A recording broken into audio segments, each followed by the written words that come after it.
Selamat pagi Bapak Ibu Saudara-saudara yang terkasih dalam nama Tuhan Yesus Kristus. Kembali kita belajar kebenaran firman Tuhan di sekolah minggu pada pagi hari ini. Tidak terasa kita sudah ada di penghujung tahun 2020 dan kita akan mengakhiri pelajaran di bulan ini dan memasuki pelajaran yang terakhir. Kita akan berdoa bersama-sama sebelum kita belajar. Allah Bapa yang Maha Kuasa, terima kasih untuk hari ini kami boleh bersama-sama kembali belajar kebenaran firman-Mu mulai sekolah minggu. Kami mengucap syukur karena Tuhan masih memberi kesempatan bagi kami untuk kami terus belajar bersama-sama meskipun secara online. Kami menyerahkan setiap pribadi kami masing-masing, apapun keadaan kami Tuhan, kami menyerahkan kepada Engkau. Apabila kami sedang lemah tubuh ataupun sakit, biarlah Tuhan akan sembuhkan. Apabila kami mempunyai permasalahan atau pergumulan, bila Tuhan akan menghiburkan dan memberikan kekuatan dan jalan keluar untuk setiap pergumulan dan permasalahan kehidupan kami. Kami tahu bahwa di dalam Engkau kami menemukan jawaban setiap apa yang menjadi pergumulan dalam kehidupan kami. Kami percaya Tuhan selalu menyertai dan menolong kami apapun keadaan kami. Kami berserah kepada Engkau Tuhan, supaya Tuhan terus memberikan kerinduan bagi kami untuk kami terus belajar kebenaran firman-Mu, dan kami boleh bertumbuh di dalam pengenalan yang benar akan Engkau. Kami boleh semakin mengerti apa yang Engkau rindukan, Engkau kehendaki di dalam kehidupan kami melalui pembelajaran kami di sekolah minggu. Terima kasih Bapak, terima kasih. Kami serahkan hati kami, pikiran kami, biarlah Tuhan akan berikan hikmat supaya kami memperoleh pengertian yang benar untuk firman Tuhan yang kami terima pada pagi hari ini. Terima kasih Bapak, di dalam nama Tuhan Yesus Kristus kami sudah berdoa. Amin.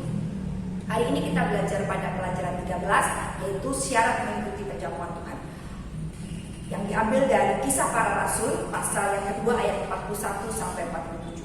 Saya akan menolong membacakannya. Kisah Para Rasul pasal 2 ayat 41 sampai 47. Cara hidup jemaat yang pertama.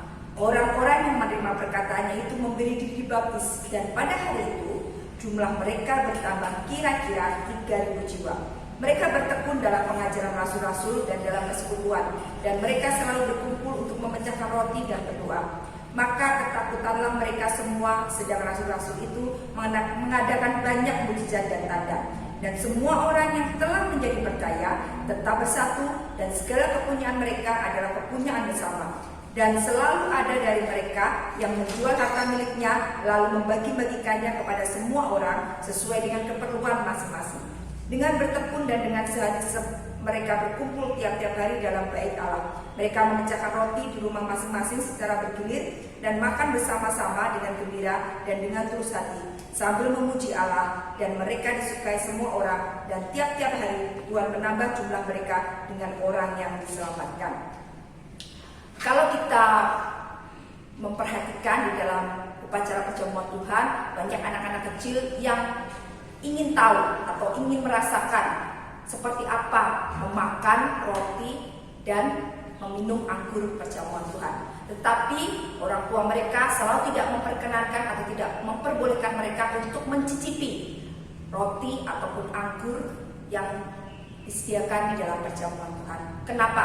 Karena anak-anak ini belum memenuhi syarat untuk mengikuti perjamuan Tuhan. Apa yang menjadi syarat untuk mengikuti perjamuan Tuhan? Yaitu bahwa seseorang yang sudah percaya dan sudah dibaptiskan, merekalah yang telah memenuhi syarat untuk mengikuti perjamuan Tuhan.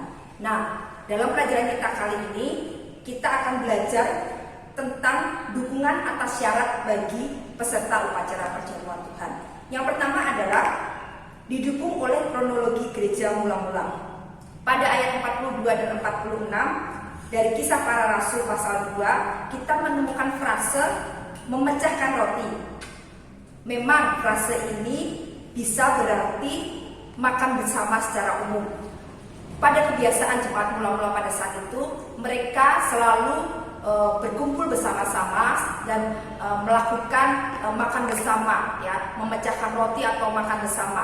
Nah, tetapi pada ayat yang ke-42 dan 46, konteks ini menunjukkan pada arti mengadakan upacara perjamuan Tuhan.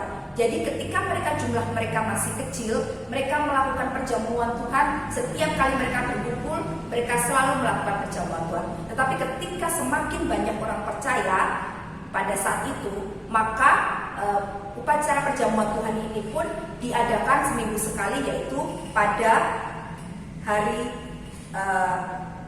Minggu, ya, pada hari Minggu, di mana mereka bersekutu bersama-sama. Bisa dilihat di dalam Kisah Para Rasul pasal 20 ayat yang ke-7. Nah, kalau kita lihat di dalam ayat yang ke-41 ada frase yang mengatakan menerima perkataannya. Jadi 41 dikatakan bahwa orang-orang yang menerima perkataannya itu memberi diri baptis, dan pada hari itu jumlah mereka bertambah kira-kira 3.000 jiwa. Jadi orang-orang yang menerima perkataan Rasul Paulus pada saat itu, dari perikop sebelumnya khotbah Petrus, banyak dari mereka menerima perkataan Rasul Petrus dan menjadi percaya kepada Tuhan Yesus Kristus. Lalu mereka memberi diri mereka untuk dibaptis. Nah, orang-orang inilah yang diperkenankan atau diperbolehkan untuk ikut di dalam perjamuan Tuhan yang diadakan jemaat mula-mula pada saat itu. Hal ini menjelaskan dan mendukung bahwa hanya orang-orang percaya dan sudah dibaptiskan saja yang boleh mengikuti perjamuan Tuhan.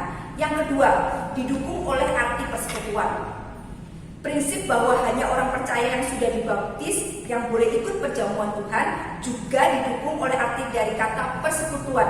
Kita buka di dalam 1 Korintus pasal 10 ayat yang ke-6. 1 Korintus pasal 10 ayat yang ke-16, 1 Korintus pasal 10 ayat yang ke-16 menyatakan, bukankah cawan pengucapan syukur yang atasnya kita ucapkan syukur adalah persekutuan dengan darah Kristus? Bukankah roti yang kita pecah-pecahkan adalah persekutuan dengan tubuh Kristus? Nah, ketika seseorang mengikuti perjamuan Tuhan, dia mengambil roti, maka itu menyatakan bahwa dia menjadi satu dengan tubuh Kristus. Dan ketika dia meminum cawan berisi air anggur, itu menyatakan bahwa orang itu memiliki persekutuan dengan darah Kristus. Ada persekutuan kehidupannya dengan kehidupan Kristus.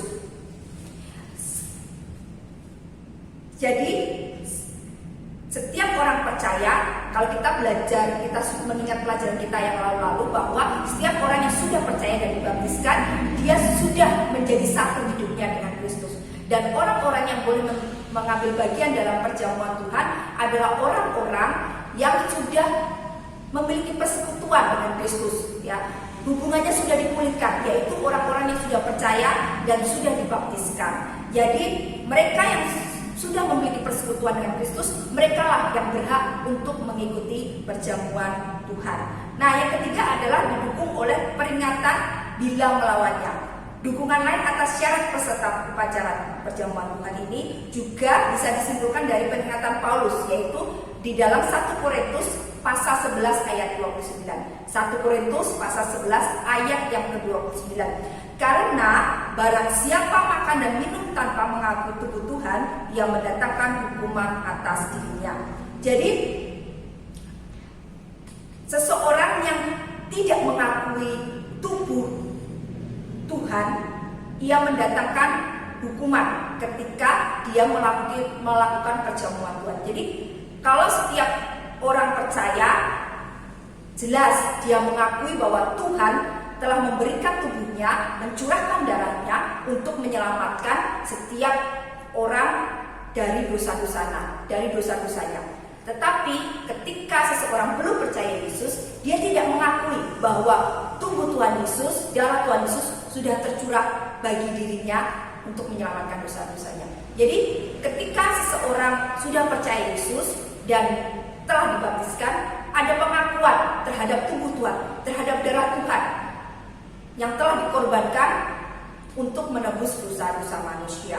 Itulah mengapa hanya orang-orang yang percaya dan sudah dibaptiskan yang boleh mengikuti perjamuan Tuhan. Karena ketika seseorang mengikuti perjamuan Tuhan, makan dan minum roti dan anggur dalam perjamuan Tuhan tanpa mengakui tubuh Tuhan, tanpa mempercayai pengorbanan tubuh dan darah Tuhan dalam kehidupannya, maka dia akan mendapat hukuman, ya. Dan perjamuan Tuhan itu juga tidak memiliki arti dalam kehidupannya. bahkan lebih parah lagi, dia bisa menerima hukuman. Nah, yang keempat adalah didukung oleh manfaatnya bagi orang yang tidak percaya. Ya.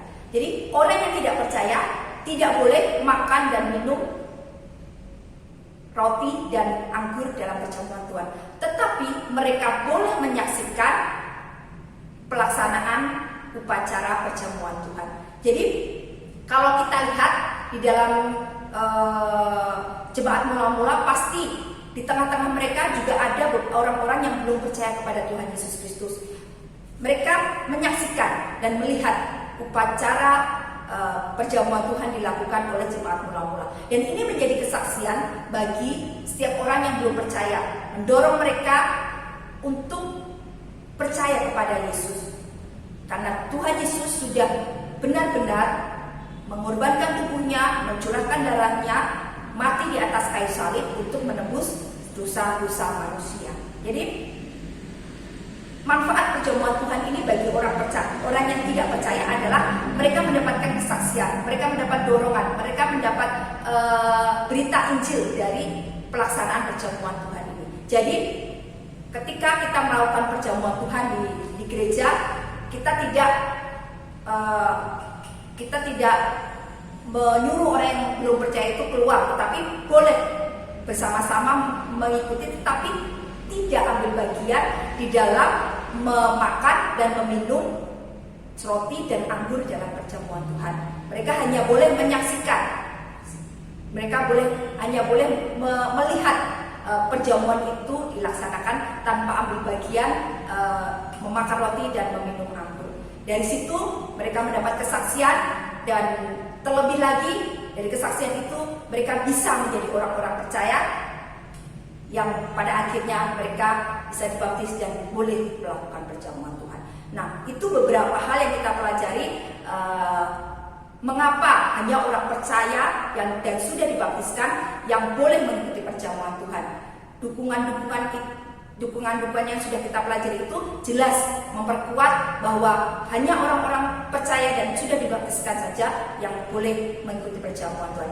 Jadi bagi Bapak Ibu Saudara yang sudah percaya, kita patut bersyukur karena kita bisa senantiasa mengenang kematian Tuhan Yesus Kristus melalui upacara perjamuan Tuhan, dan membuat kita semakin mengasihi Tuhan Yesus Kristus dan bisa bersaksi kepada orang-orang yang belum percaya tentang kematian, pengorbanan Tuhan kita Yesus Kristus di atas kayu salib, dan Dia telah bangkit dan naik ke surga, dan kelak akan datang kembali untuk menjemput kita. Lalu bagi yang belum percaya, Bapak Ibu Saudara, jangan pernah mengambil bagian di dalam upacara perjamuan Tuhan dengan mengambil roti dan meminum anggur, karena hal itu tidak bermanfaat bagi diri kita atau diri orang yang tidak percaya itu, dan bahkan bisa mendatangkan hukuman bagi orang yang belum percaya kepada Yesus ikut ambil bagian dalam memakan roti dan meminum anggur. Tetapi kita masih memiliki kesempatan untuk bisa menyaksikan, bisa melihat upacara perjamuan Tuhan itu yang bisa menolong kita untuk kita percaya kepada Tuhan Yesus Kristus, bahwa Tuhan Yesus Kristus sudah benar-benar mati di atas kayu salib, mengorbankan tubuhnya, mencurahkan darahnya untuk menebus setiap dosa-dosa kita. Dan pada hari yang ketiga Dia bangkit serta naik ke surga, dan kelak akan datang kembali untuk menjemput kita. Itu pelajaran yang kita bisa dapat pada pagi hari ini. Kiranya kita bisa lebih lagi memaknai perjamuan Tuhan di dalam kehidupan kita dengan cara yang benar, dan kita bisa memberikan penjelasan kepada mungkin sanak saudara atau anak-anak kita, adik atau kakak atau keluarga kita yang belum percaya, ketika mereka bertanya, kenapa saya tidak boleh mengikuti perjamuan Tuhan, atau saya tidak boleh mengambil roti dan meminum anggur seperti yang Anda lakukan atau engkau lakukan, gitu ya. Kita bisa memberikan penjelasan tentang semuanya itu. Jadi mereka bisa memperoleh pengertian yang benar, dan bahkan kita bisa lebih lagi bersaksi kepada Dia dan membawa dia kepada Kristus, dan membawa dia kepada Kristus dan menolong dia untuk percaya kepada Tuhan Yesus Kristus. Itu yang dapat kita pelajari. Semoga bisa dimengerti. Jikalau mungkin ada hal-hal yang tidak dimengerti atau ada pertanyaan-pertanyaan yang sekiranya ada di dalam benak Bapak Ibu Saudara, silahkan bisa menghubungi guru masing-masing. Remaja bisa menghubungi Ibu Ripka, dewasa bisa menghubungi saya, Ibu Hat, dan senior bisa menghubungi Ibu Yohana, ataupun bisa bertanya langsung kepada Bapak Pendeta. Jikalau ada hal-hal yang kurang jelas atau kurang dimengerti, bisa ditanyakan secara langsung melalui WA ataupun melalui telepon.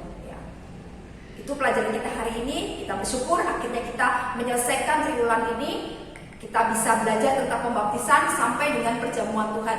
Dan biarlah ini semakin menguatkan kita sebagai orang baptis bahwa ada hal-hal yang memang harus kita pegang di dalam kehidupan kita sebagai orang baptis, tentang pembaptisan dan tentang perjamuan Tuhan. Mari kita akan mengakhiri sekolah minggu kita pada pagi hari ini dengan berdoa. Bapak, terima kasih jikalau pada pagi hari ini kami boleh menyelesaikan pelajaran kami di triwulan ini, dan biarlah setiap pelajaran sudah kami pelajari hampir kurang lebih 3 bulan, menolong kami lebih mengerti lagi tentang pembaptisan dan perjamuan Tuhan yang dilaksanakan di gereja baptis. Kami boleh memegang doktrin dan kebenaran yang sungguh-sungguh yang sesuai dengan firman Tuhan, sehingga kami memiliki identitas yang benar di dalam Kristus. Kami boleh mengerti dengan sungguh-sungguh arti tentang pembaptisan dan perjamuan Tuhan yang selama ini sering kami saksikan, bahkan kami alami sendiri di dalam kehidupan kami. Dan biarlah itu menolong kami untuk semakin lebih lagi mengasihi Engkau, lebih lagi memberikan yang terbaik kepada Engkau. Terima kasih Bapak buat semuanya. Kami bersyukur karena Kau baik, sangat baik dan sungguh baik dalam kehidupan kami.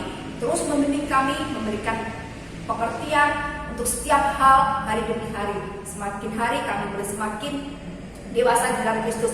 Bahkan kami bisa memberikan penjelasan kepada keluarga kami, orang-orang terdekat kami yang belum percaya kepada Yesus tentang hal-hal pembaptisan maupun tentang hal-hal perjamuan Tuhan, sehingga mereka mendapat kesaksian dari apa yang kami beritakan, apa yang kami jelaskan kepada mereka. Terima kasih Bapak buat semuanya. Pakai kami Tuhan untuk menjadi berkat, menjadi alat di mana Tuhan tempatkan kami, baik di keluarga kami, di lingkungan pekerjaan kami, maupun di gereja di mana Tuhan menempatkan kami.